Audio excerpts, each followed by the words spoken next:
আদেশের বিষয়ে আমরা স্পেসিফিক কোন প্রস্তাব এরকম দেইনি যে আদেশ কে জারি।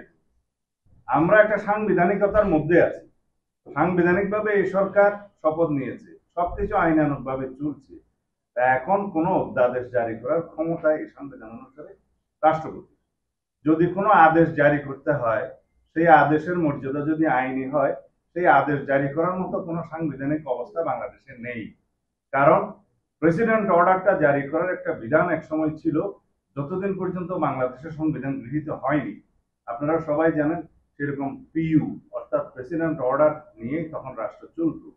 সংবিধান গৃহীত হয়ে যাওয়ার পরে রাষ্ট্রপতির আদেশ জারির আর কোনো বিধান রইল না, সেটা বিলুপ্ত হলো। এখন কি রকম আদেশ দিবে, সেই আদেশের মর্যাদা কি আইনি মর্যাদা হবে, সেটা এখনো সরকার নির্ধারণ করেনি।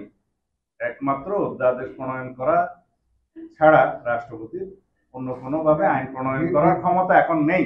Between two sessions of parliament রাষ্ট্রপতি অধ্যাদেশ জারি করতে পারে, কিন্তু এখন যেটা করছে আর কি, রাষ্ট্রপতি অধ্যাদেশ জারি করে রাষ্ট্রপতি করছে, কিন্তু আদেশ জারি করার কোনো বিধান বর্তমান সংবিধানে নেই।